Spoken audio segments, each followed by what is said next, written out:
Amen.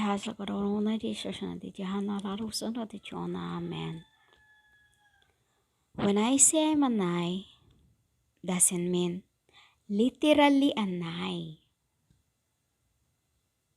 N-I-G-H. When I said I was a Nigh, means I'm ahead. Ahead. H-E-A-D. And can be also a O-W-L. A night owl. When I gaze at you, I won't stop until I get you. Because this is how I see you, purity. This is how I see your pureness. When I say I'm a Nigh, I'm always working. No matter how far you are, I see you like a see-through. I'm a spirit who never gets to rest until to the very end of the time that I have to find my people, my tribes where they've been, where they are. That is how I become a Nigh. Because all through my lifetime of incarnations and all through my lifespans, all I've been doing is working, and all you the humans if keep calling me, come Holy Spirit. When I'm around, you don't know who I am. Yet, I keep hearing you calling my name. When I said I'm a Nigh, I mean I'm also a mean. I'm also mean. As I am a meek, doble cara, double face, double swords, double edge. I am he. He is he. When I said I'm a Nigh, I am the head in the plate. When I said I'm a Nigh, I was also the princess. When I said I'm a Nigh, I am also the spirit. When I said I'm a Nigh, I am also the woman who asked the head. When I say I'm a Nigh, I was also the one who contained the body of the Christ. When I said I'm a Nigh, I am working hard as he cursed me. The God cursed me when he made me, turns me to be a serpent, his own sister.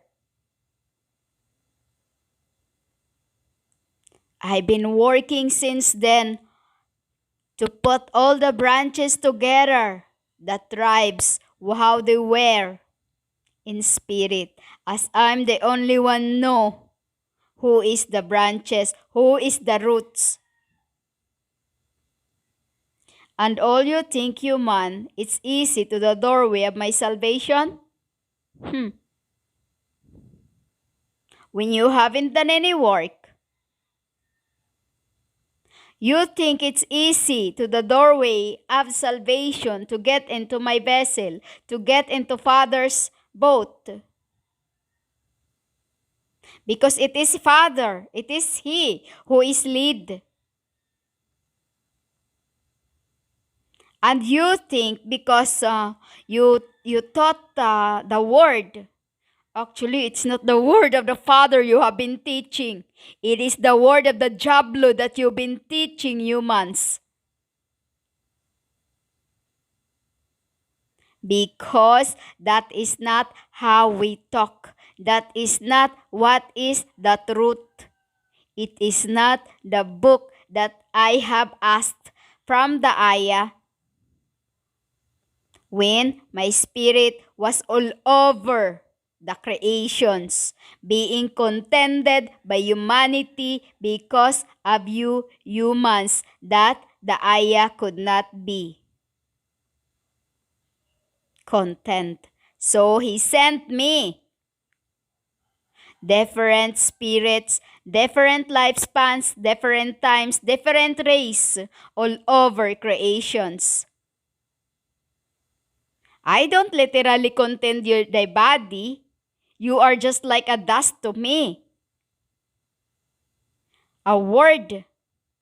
What your name's written, I like it. I write it down on like a paper on that dust, like a paper, and spread it all over you. Whoever is had the word of the Father, where he incarnated at thy hallows.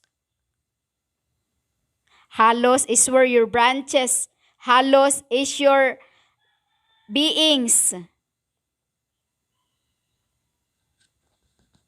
When I said I'm a Nigh, you take it literally as how you read it and how you understand it. In speaking in tongues, Nigh means hatred. Hatred. Because I never got to heart, but he gave me his heart. Who did give his heart? The one. He given me his heart as we are one. When I said I'm a Nigh, in speaking in tongues means it can be whoever he wants me to be. Speaking in tongues, Nigh means a worker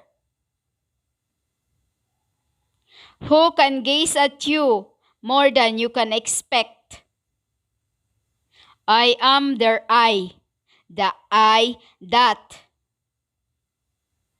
can be whoever, as I have more than one spirit that can go to all over the world.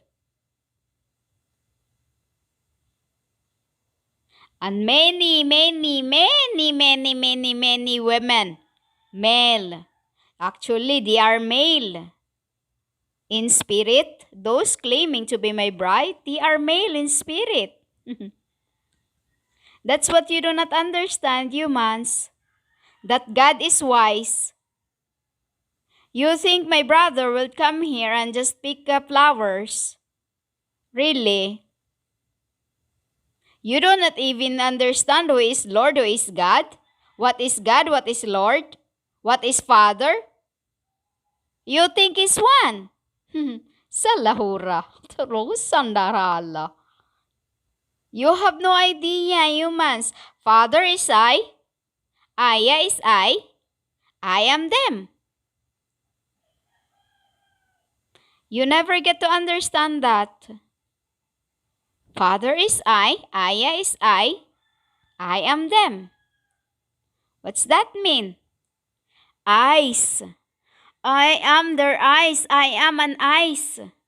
An eye like a CCTV. What I see, he see.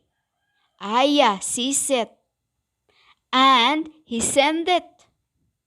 If you revise it before it's reached to what your prayers is, because what I look in you is your hearts. The hollows in your hearts, what really is in there. What your chest desire, what your spirits desire. Because most of you want to get away from your fleshes. This is what I see now. Most of you wants to get out of your fleshes. Wants to leave the... but they cannot because it's end. It's an end time. And all of you, many men is still like half are still not like right now. What I am seeing in my OWL is an ox in my ox eye. What I am seeing right now is most not. It's not even half. Wanted to get away from the temple where you ought, because they are sick of what is happening of your outside form. They don't want to die when the one come. This is why they keep praying and praying and praying. When your body is asleep, they keep praying and praying to send the Messiah for the last one time.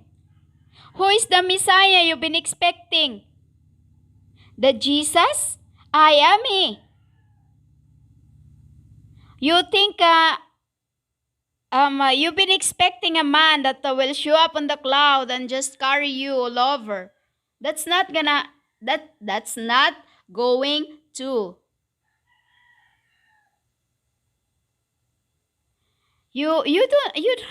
I know how my Aya looks like. Spiritually, I know him. Even it's a spiritually, I know he is. I know him.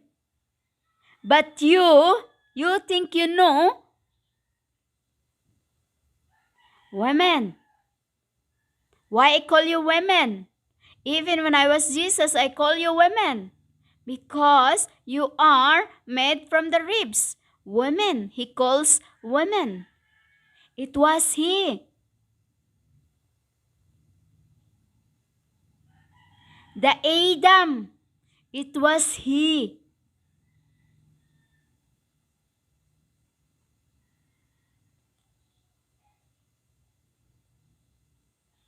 When I said I'm a Nigh, I was also He. Do you understand that everything is spirit realm, not your fleshes?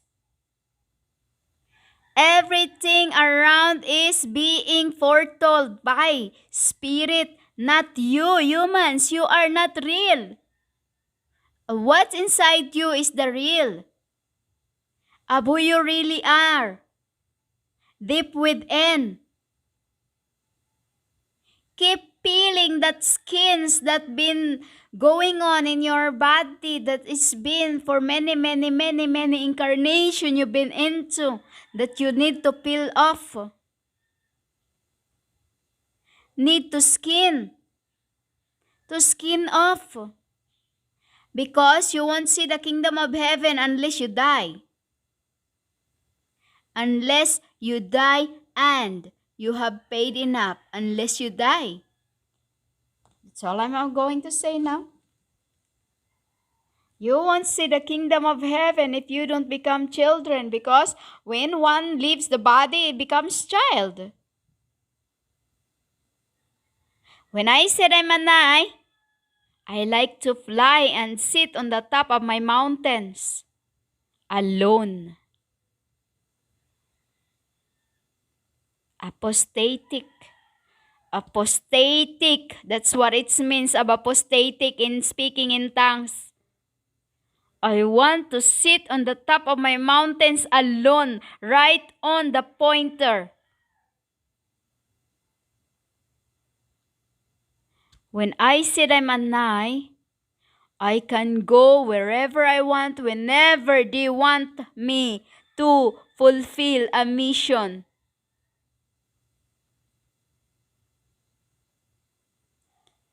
That is not what you don't understand, because what you were taught is so wrong on the backwards. We are the backwards. You're supposed to be the forward. Because in tetragramma, we speak. Long time ago in Bethlehem, we speak backwards.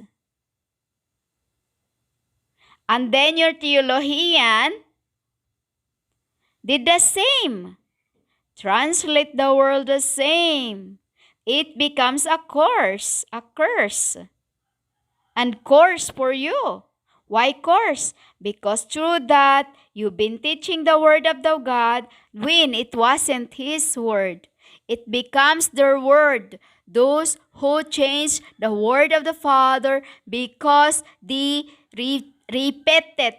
They change it. They change it by transferring the word, or you call them translating the word backward, which is wrong because it should have been translated forward this time. It should have been translated this time. Only I should have been translated it. But what they did is butcher the word of God. Because you think you know better, Theologians. And until now, you think you know better when you are being taught of something. What you know is not what I know because I wasn't taught that way. I taught the way of the God. The Word. I am the Word that they sent. That like a Scrabble, like a puzzle, I can translate things whatever it is. From speaking in tongues to your grammar. Swito kabal. Kabal for it to come out, not blasphemy. Unlike you are humans, all your words are blasphemous. Some of it is funny for my children's, the angels, the childs. But you cannot keep repeating it because once you keep repeating, they will mix up your shuffle your minds and you'll think, oh, EVIL. The one sitting on your left and right shoulder is my angels. Guiding. As this is the last time for all, and they will become your children. They will become your children in the paradise. They are what you call young, the youngest, the one who will sit at the top of your mountains, your branches. When I said I'm a nai, doesn't mean I'm nice. I am karma, tala ni, talahira, Sara, a desert, a Sahara. You called Evie, alive. But I am not the woman you think is Jezebel. As she is Encanto, I am alive in this flesh. This is why God make it this way. Because He hates it when they start worshiping the woman. When it started in the Moses. When Moses came down, as I was the Moses.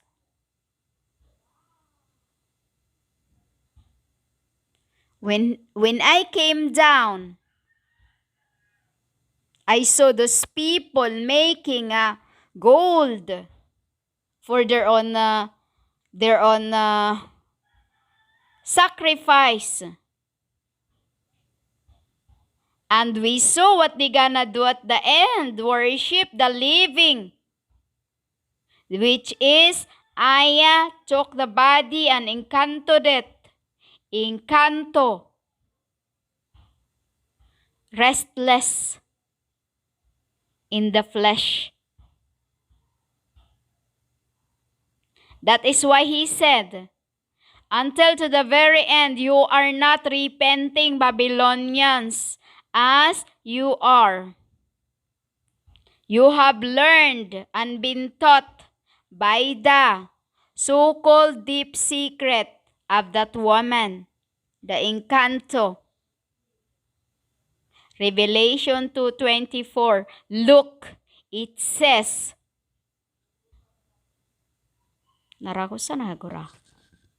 it says, Sahu ay kanahiya hadunara, digahiyo sunggarahiya galara, suhayadi hanungkat sa tulala. To translate it in your tongues, meaning, the woman is so bad. All she does all through her life, all through her incarnation, is lead the people astray until they call her Satan for their so-called deep secret, her deep secret. That's why all she does is look at me in the eye and do what I want you to do. I will show you my deep secret. That is what it was, what I said in tongues. Look at me in the eye and I will show you my I will show you the secret. There is 7 secrets. There is secrets. Now look. You become her secret. You become hers with her, a ransom. You become a ransom for the fallen of the Babylonians, which the real Babylonians, the real Jewish are not you, Babylonians. The real Jewish are the Chinese you are calling Babylon clones. No, they're not. They are the real one. Spiritually, I know my people. I know them. They are hard, not just because they are hardworking, but I know them. I know them spiritually. And I don't know the Babylonians as they are an enemy. They are my father's enemy. Why? Instead of worshiping the Father, you mixed him up with your long creeds with the Father. With the what? Dulahiya sa Gorolara. That's what he said. Dulahiya sa Gorolara. What he said, if I translate in your tongues, he said, what a shame, what a shakadololar kada. It's a very deep meaning that you won't understand.